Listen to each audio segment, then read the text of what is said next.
I live in Memphis, Tennessee. I was born in Houston, Texas, lived everywhere from Dallas to Denver to California. And man, I'm just fortunate to be representing the Lord in Memphis, and wherever He'll have me, I want to be available. So, I've been doing Christian hip hop, Christian rap for going about 6 years in terms of just traveling and kind of ministering from the stage. I've been a Christian for 10 years, and before I was a Christian, I always rapped. I grew up rapping. I grew up just influenced by the whole hip hop culture. My cousins were heavy into hip hop, and so they kind of introduced me to it. Just showed me, this whole world that I had never seen before, and I found myself really engaged and just kind of awestruck by it. So I just picked it up and ran with it. It was, for most of my early years, it was kind of the thing that just gave me excitement and joy and whatnot. And so, in many ways, it was an idol.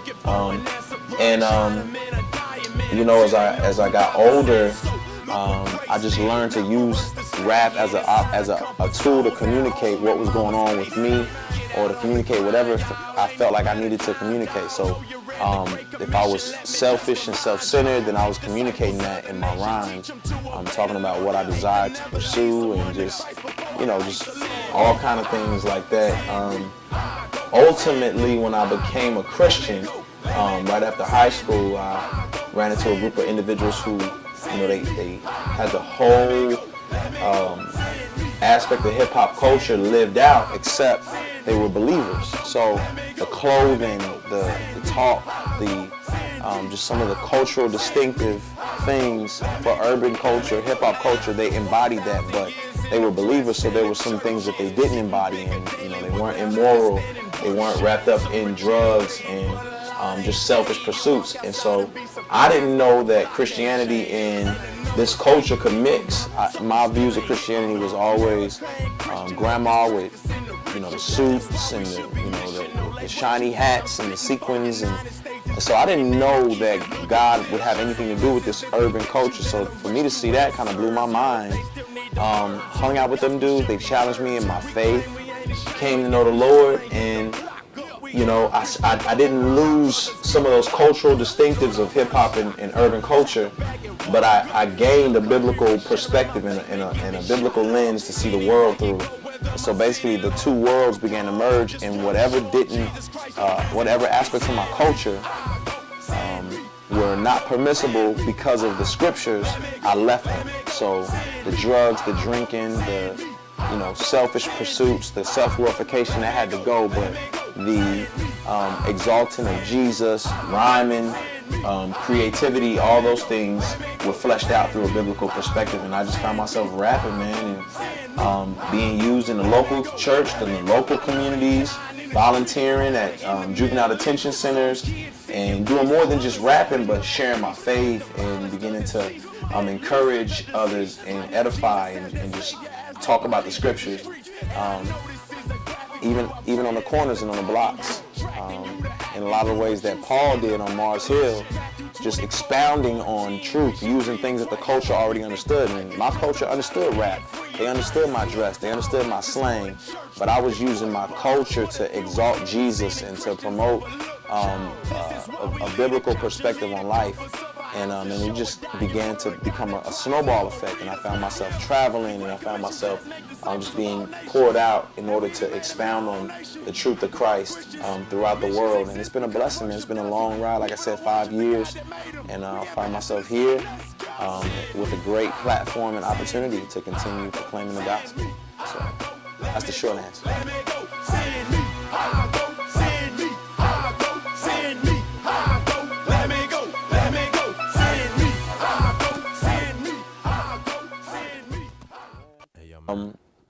How I became a Christian is interesting because I grew up with,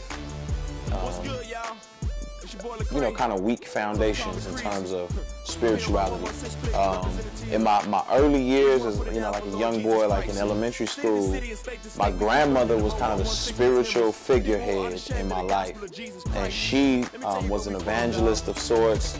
She traveled to Mexico, did a lot of charity work. She would feed the homeless. So I got to see a lot of that firsthand, but I didn't really understand why she did what she did.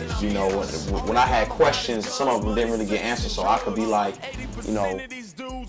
why are we doing this? Or where are we going? And I would just get, because the Bible says so. Or, just vague answers like that. So I really didn't get a whole lot. And then even in the church services, traditional Pentecostal church, at the time I really just saw, emotion, jumping, screaming, shouting, and I didn't really catch what was being proclaimed. A lot of songs and a lot of screaming, a lot of God is good. So I didn't really know, I don't really remember hearing a clear gospel. Not to say that no one tried or no one gave it to me, but none of it registered for me. I don't ever remember hearing that. One thing that stood out as a young boy was seeing, going to Mexico, was seeing a camper, and this camper had a picture of hell, earth, and heaven, and it had people running and clamoring on earth to get to heaven, and they couldn't. They were being drugged down into hell. And I remember that stuck with me and just, gave me kind of a visualization of what heaven and hell must look like. I mean, whoever painted it was an incredible artist. So that's where a lot of my theology came from, was that side of that camper. So that had a lot of foundational something in me. So when it came to God, I believed, okay, it must be the Christian God. Did I trust him? No. But if I was going to choose a God, it was going to be the Christian God. Just over time, I found myself, I was a tourist at church. I would go because it was culturally what, my family did, but I didn't grow up in like a Christian home, and we didn't go to church all the time. We'd go sometimes we wouldn't, but it wasn't the central part of our lives. So by the time I was in high school, I think that's when the Lord, like the effectual call of God really started to grip me, and he was drawing me into himself just through a series of situations, be it, friends getting arrested, be it, pregnancy scares to drugs, to different things like that, where I was like, man, I need to get with God. I need to get with God. And I started to feel this void and this desire and almost a hunger for absolute truth. And that kind of led me to saying, okay, who is God and where is God? And I didn't want to just trust my grandmother's roots and whatnot, because I was like, well, I don't want to just follow that because she did it. So I just started searching, and I would, read books, and I read on Islam, and I read a little Confucianism. I talked to some atheists, and the atheists had me scared because they were like, man, there's no God, it's just you. And I was like, man, the weight of it just being me was so scary for me, that I just went home and was like, God, I don't know who you are or where you are, but if you're real, please show me who you are. And I never forget that moment of just praying that. And I'm not like this big advocate of dreams and whatnot, but I do remember having a series of dreams after praying that just rocked me and just had me saying, man, I need to investigate into spirituality. So I was very sensitive to spirituality at the time and just who was God.